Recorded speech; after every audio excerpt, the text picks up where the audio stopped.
I look at the YouTube thing and I just wait for our picture to come on, but it's not. Whatever. Oh, there we are. Hey, it's Lunch Bytes, the Website 101 podcast YouTube thing. I shouldn't have been the one to say this stuff. You should not have. Take two.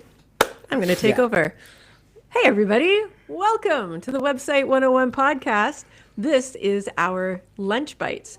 On the first and third Wednesday of every month, we do a YouTube live that we have also recently decided to make podcast episodes that are also going to be available everywhere you listen to your podcasts. So if you like the podcast format, please continue to join us there, subscribe on whatever platform it is that you listen to. But if you want to come join us live, if you want to influence what we're talking about or be the first one to know, come and join us on YouTube the first and third Wednesday of every month at 11:30 a.m. Eastern Time. Yes. That's how you do it. And sometimes we do video, like visual things on these Lunch Bytes, so it's probably better to check it out on YouTube, but not always. If you had a question or a comment about the content, we'll answer it live. Yeah. That's right. Put us on the spot. Light a fire. Yes. Yeah. How are you, friends? Yeah. How are you, Sean? Pretty good. I did my second overnight sleep study last night. Oh, wow. Exciting. Can't wait. I don't know if you want to get into that now, but I can't wait to hear about it in some form. Yes. There wasn't as much events as there was on the first one. Okay. So maybe better sleep then. Yeah. No, but anyways, that's what I did last night. So how about you guys? I'm good, busy. And I don't mean busy and that's good. You know, there's a whole thing about people saying they're busy and that's like a sign of success. I'm not saying that. I just mean I happen to be very busy and it's, whatever. But also sometimes. Overall, life is good. Yeah, it's fine. Yeah. Oh, excellent. Good. Good for you. How about you, Amanda? Good. We went away last week and it was amazing. And I'm having problems getting back into the swing of things now that we're at home. Mm-hmm. Yeah. The post-vacation doldrums can be a little bit hard to get out of. Yeah. Well, usually on a vacation by about day 5, it's like, oh, I miss my bed. I miss my stuff. I miss my routine. I'm happy to get back. And this is probably the first vacation almost ever where we were at the airport coming home and I was like, Mo, I don't want to go home. I want to stay here, please. Where did you travel? Well, we went to Mexico. Oh, nice. Not in Puerto Vallarta, where all of the cartel political stuff was happening. Much further south in an area called, I'm going to say it wrong, Huatulco? Huatulco. I will not be able to correct you even if I wanted to. Yeah. You know how Mexico kind of goes like this? Yep. It's at the very bottom part. Oh, cool. Yeah. I think I was near there one time when I went there on vacation. Sounds familiar. Nice. Mm-hmm. I've only been once, and I was at a resort in Cancun, so I believe that's on the northeast coast, but I can't really remember. The very opposite Cancun is, well, I guess the East Coast, yeah, but it's on kind of like down here. It's like at the bottom. Oh, cool. Sounds like you had a great vacation. Yeah. Oh, is she frozen for you? She's frozen for me. Yes. This is Amanda, you're frozen. How about this? Yeah, Now you're back. okay. And There we go. I will say, so since we last released the Lunch Bytes that we did before on the podcast feed, I noticed that these frozen moments, you're not frozen in the audio. Like you can hear it just hears us, you can hear us saying, hey, she's frozen, but you're still talking. So it's very confusing when you're listening. So get ready for that. That's interesting. So, I mean, I knew that the recording was done locally and then saved and uploaded locally. Yeah. So that's the evidence that we have. Yeah, that's right. Awesome. So I no, was you just go, gonna Sean. say, I was Yeah, just go going to ahead. say we had a couple of topics that we wanted to hit mentioned in our Slack channel, something about SaaS products and what is a SaaS product. And Mike had promised to tell us what it is because, I mean, I know the word and I think I know, but I don't have a real good definition of it myself. All right. Well, this is just something I was going to bring up. Um, Curious to know if you guys have any thoughts on it. So there was recently a big kind of controversy in the AI world called SaaS apocalypse, which was SaaS, SaaS, software as a service. So my understanding of a SaaS is just any kind of thing that you typically subscribe to regularly that provides you with something like a to-do list kind of thing, an app like Todoist or whatever, or Asana. I don't know, any a lot of software that you get now where you have a monthly subscription. They Right. provide this service as software on a regular basis. Does it have to be a subscription or is it just something that you log in? I guess it doesn't have to be a subscription, but it's I guess for me the point is it's someone else has it on their servers. They build it, they do whatever, and you're using their service. It's not Yeah. something you build. It's not something you buy and install. You know, Okay. I I could be think wrong. that I a don't know lot what of the technical definition is, but yeah, I'll I go with think a that. lot of SaaS products have a free tier with limited features or things like that. So it doesn't always require a subscription, but the goal is to get you in that funnel so they can upsell you into a higher level tier. And some of these SaaSes they don't even have a free tier. They'll have a short trial, and then you have to start paying for their base level plan. and actually, you touched on something that this is the thing I want to talk about because this SaaS apocalypse thing was this claim that in the world of AI, where people can make their own software with Claude code or something, the vibe coding and all that stuff, Hmm. the the the claim was, do we have any need for SaaS products anymore? Is that industry dying because I don't need to pay for your product? I can just have my AI build my version of it that's tailored to my needs. That was the controversy. So first of all, I have more to say, but maybe I'll let you jump in if you have any comments on that particular. Have you heard of that? What are your thoughts on that? Anybody? I haven't Amanda, heard. start with you. Thank you, thank you, Mike. I haven't heard anything specifically about that, but just with everything that you've described, my initial gut reaction is I don't want to make my own. Like I want to. I don't have the time. I don't have the energy. I don't have. I'm definitely not going to compete with some software that's been out there for years and years already that's gone through feature upgrades and support and proper documentation and actually like thought through the full even business process, even if it's something like not business related, like just a to-do app or something, but has thought out the whole entire process from start to end and like figured out all these weird edge cases and stuff like that. I'm not gonna sit down and make my own. That's ridiculous. Yeah, I was going to say something similar to Amanda myself. I don't think it's the end of the service. Who has the time to vibe code this stuff? Oh, Rob does, mutual friend. He does this kind of stuff all the time. It's like a hobby for him, and that's great. But I'm But I not. bet he still has. I bet he still has software and websites and other things that he subscribes to that he uses. Like he's even if he's interested in doing that, he's not doing it for everything. Yeah, exactly. And you know, I pay for SaaSes because it saves me time and effort. And me vibe coding or half vibe coding my own SaaS is not going to save me time or effort. It's going to cost me a lot of time and effort as I try and finagle everything and understand things and deal with all the mistakes that AI is doing, whether it's bloating it or doing it the long way.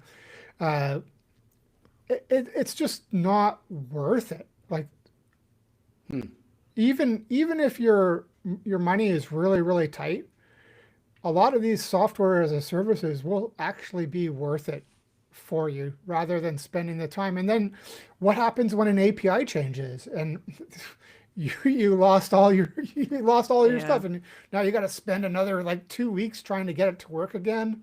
No, thank Yeah. you. Yeah.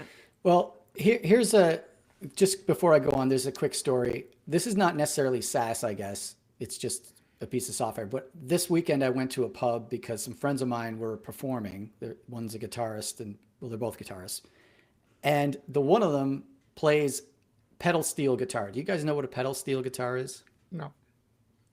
All right. Well, you've seen it before. You've heard it. It's typically in like country music. It's a guitar-like object that lays down in front of you, and you sit down at it, and Okay. you slide a thing around. It kind of goes like that kind of sound. Yeah. Sounds It's like a zither or something. well, I don't know. It's hard to describe if you don't see it. It's got these rods that you hit with your knees, and it's got a pedal that you use and stuff. Very complicated instrument. I was talking to him after, and he said to tune a pedal steel guitar, it's very difficult because you have to something like figure out the key of the song you're about to play in and then tune it to that key sort of thing. Something to that effect. I'm not a guitarist, so I don't really know. Anyway, he showed me on his phone in the break, he vibe coded this app and put it on his phone where you can just pick the key of the song you're playing and it shows you the strings on your pedal steel and it shows you what to tune them to. And it has like this cool little graphic. It looks like every bit as Wow. professional as something you would download from the App Store. In fact, he's thinking of trying to monetize it a little bit with other lap steel or pedal steel players that he knows. So that's just a cool example of some of the things that people are doing with whatever Claude Code and everything else. Oh, sure. And actually, that example is something that I think would be worth it rather than paying somebody $10 a month for this thing. Yes. It, Yeah. it doesn't sound like a kind of thing that's going to break on you once it's working because it's not relying on APIs or other things that can change at the whim of some other service. It's so funny that you just said that. And I mean, a niche topic, yes, that's cool that he did that. But I love that, Mike, you were like, oh, he's going to monetize it. And Sean is like, that's not worth $10 a month. So it's, I didn't even think about that. That's so true. Well, so what was I going to say? Yeah, you mentioned that you don't have to do this. You wouldn't have to Internet pay connection. $10 a month, and someone might monetize it, whatever. I gave him the example of I sometimes fool around with a regular guitar, and I do have a tuning app that I use to tune my guitar. But I just use a free version, and I have to sit through like 2 minutes of ads before I can start tuning the guitar. That's how it works. So I thought about maybe I should code my own, and then I don't have to do that ad thing. I can just use it for myself, which I may yet do. I don't know. But there's an example of that. But here's my question about the SaaS thing. This is what I was going to get to. Everyone's talking about is SaaS dead? All these service providers providing whatever. In the age of AI, I don't know why all of the apps that I subscribe to, that I pay for, are not being flooded with new features all of the time because the people who make them also have access to AI. Like I subscribe to, here's an example. There's a piece of software that I used. I don't know if I should I'll give the name, whatever. It's called Milanote. Actually, Amanda, I mentioned it on the show before because you told me about this. I know you don't use it, but I think someone in your school where you teach was using What's it or the name something. of it one more time? Milanote. Millennium. MIL. Okay. Yeah. And it's basically a whiteboard, mood board type app where you drag pictures around and stuff. And it's cool. And I started using it. I've used it for a couple of years, but I just canceled my account because they have not updated that package in probably years. They've not added anything new to the service. And I realized that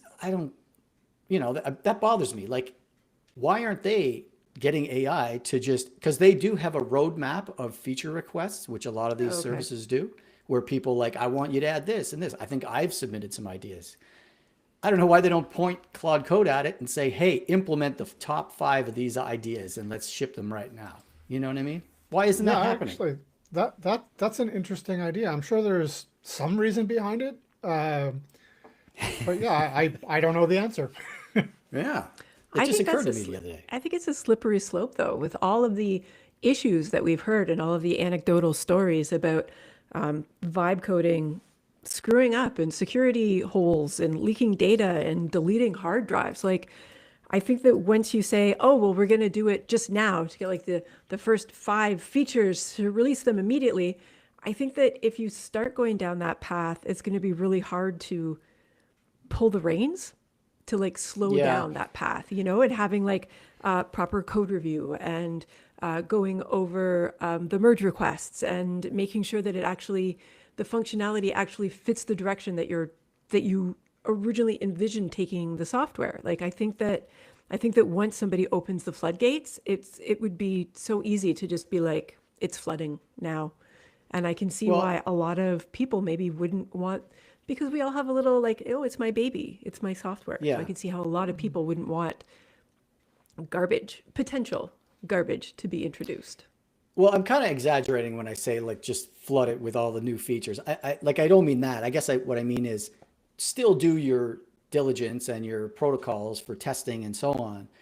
But surely they could implement ideas much faster now that AI exists. They could use it as a tool to help them do what they do the same way we all do, you know? Yeah, But it seems to like, differing extents. It's not like you're required to have AI code the whole thing.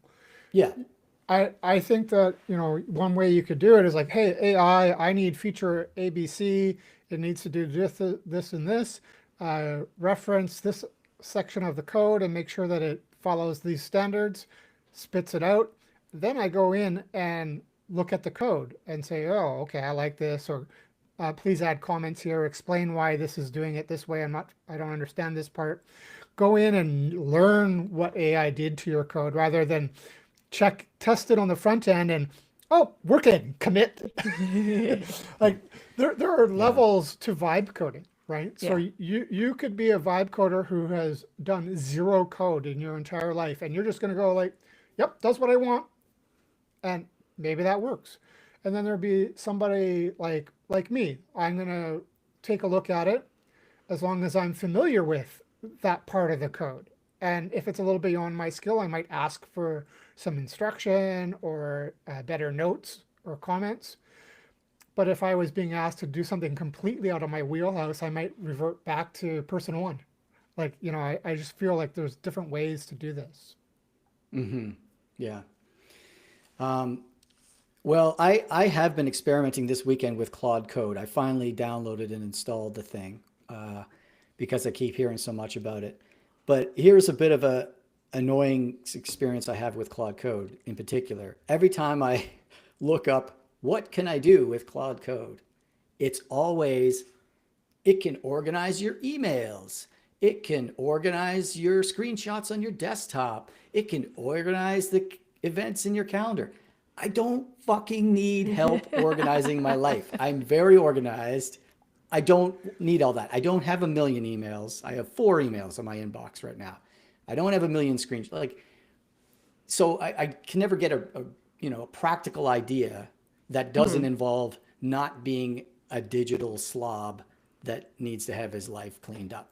You know Yeah. what I mean? Plus, I am That I bothers am me. not ready. I'm not ready to give any AI service access to my email.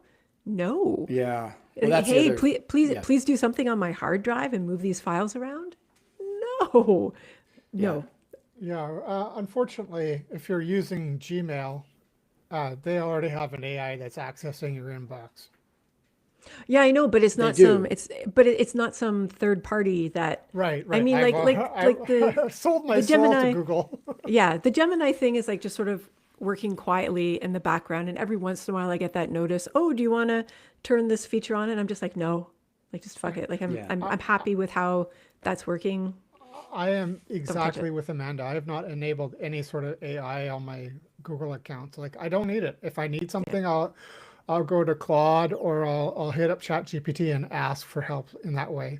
You know what I want AI? I want an AI robot to come in and organize my house, specifically my home office.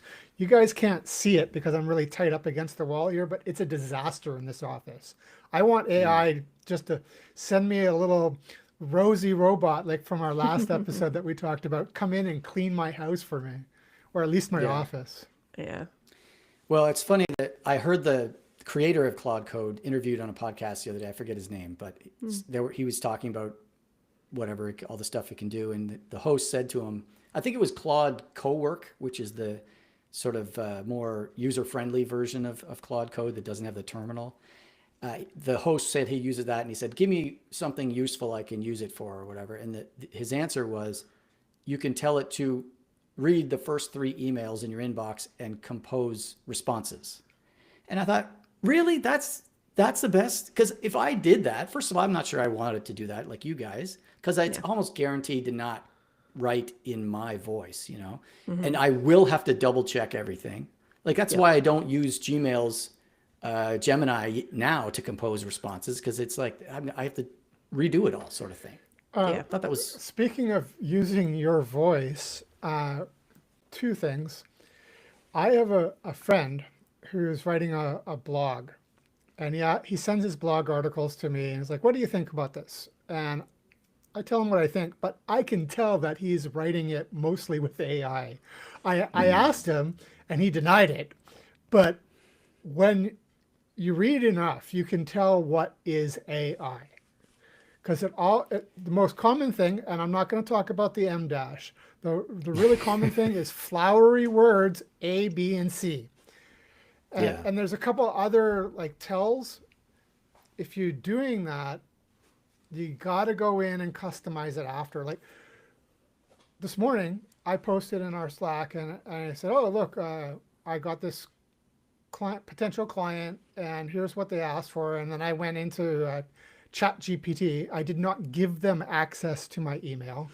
I copied the email text out, and I copied the text from the file that they sent me, and I asked for some suggestions, and it gave this long, flowery, wordy, high-level prose response, which is not me. Even though I said, I want more casual, but I cut and paste pieces out of it, made my own, submitted it back and said, "Hey, what do you think about this?" I did that twice before I sent it off to the client.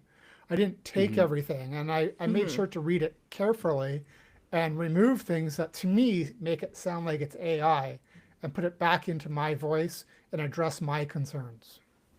Yeah, it's amazing. Like I agree that I feel like I can recognize AI a lot of the time. I guess it's probably not true, but I feel like there are sort of like giveaways, and it's amazing how often people just ask ChatGPT something, it gives them the answer, they copy, they paste. Like it's clear that that's not written by them. Just at least I'm guilty of this with the last Lunch Bites episode that I put on the podcast. The summary is AI generated. I think I noticed that too. I saw that. Yeah, I just like, and then afterwards I was looking and going, you know what? I'm just going to let it go this time. And next time I'll do something a little bit more custom. But if you read it, you can really tell. Slippery slope.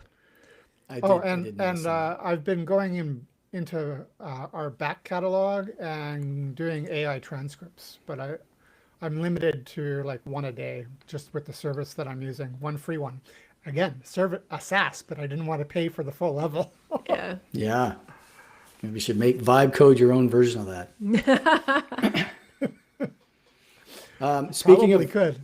Speaking of the words that it uses a lot, this is a different situation, I guess, but in that Suno, the music app, I was toying around with that one time.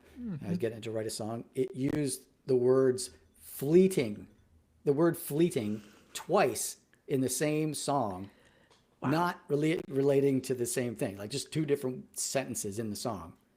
Fleeting. And I was just like, this is fucking stupid. Nobody sings like this. Well, some people do, but I heard that. I've used that word in the last week. Yeah, but twice. You have? Yeah, I can't remember said the exact fleeting, like a brief period of time. FLEETING. Yeah, I've used it. In the last week, really? Yeah. To me, that's a very unusual. It's like delve. That's the other one that AI uses a lot. Delve. We're going to delve into whatever. Nobody fucking talks like that, except Sean, apparently. Well, I've used it, not in the last week, but I know I've used delve. My kids give me a hard time about using high-level vocabulary with them. But it's like, I'm educated. I'm not going to like dumb down my language for you. And they're like, how do you know these words? I read books.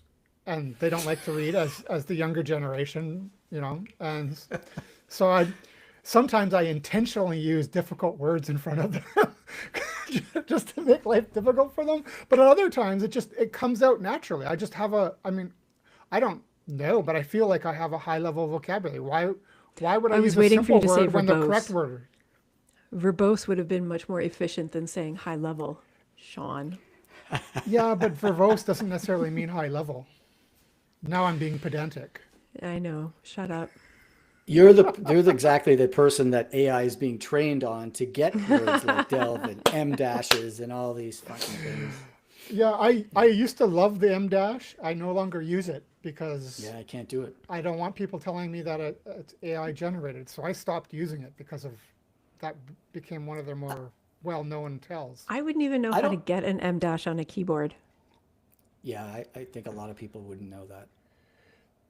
I It's used to in know my it's a keyboard shift shortcut option for it, but minus. I don't anymore. And if I wanted it again, I would just like Google it or ask AI. Well, Hey, yeah, hey, no, give of me an M course, dash, but copy and paste.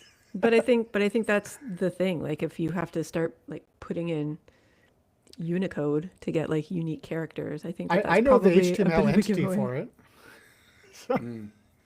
It's not the M dash in particular. It's overuse of the M dash Yeah. that is the tell. You know, it's often there's Well, many of them in That one is piece. that is correct, but now everybody knows that one. So even using an M dash, people Yeah. will just like, "Oh, this is AI generated. You didn't write it yourself." And it's like, well, I'm not. I just don't want to deal with that. So when I do get AI stuff, I remove it. If there's an M dash in there, I'll just replace it with a colon, which is usually what you can put in there. Real people don't use colons when they're writing. Sorry, I'm not real people. All right. Anyone else have some? Oh, it's 5 to 12. I guess we're Yeah, wrapping up I soon. think, Did you want uh, to talk about something else before we go, or I think that's it. yeah? Yeah. I got like no time. I gotta leave the house in 30 minutes. Oh, that's right. so, You got to go teach, right? Yeah. Okay. All right. Well, let's wrap it up. Awesome. Let's wrap it up, and thank you everyone for listening or watching. Yes. Like Amanda said, you can tune in to these on YouTube, or you can just pay attention in your feed, and they're going to show up everywhere. So, I think the whole podcast now we're going to try to release it on YouTube regularly as well, right? Like even actual episodes that are not Lunch Bites. Isn't that the plan? Yes. I think so. That is Yeah. that is the plan. Yeah. So Yep, stay yep, tuned for that. excellent. All All right, right. everybody. Thanks for coming. Bye. Stuff. Bye. I think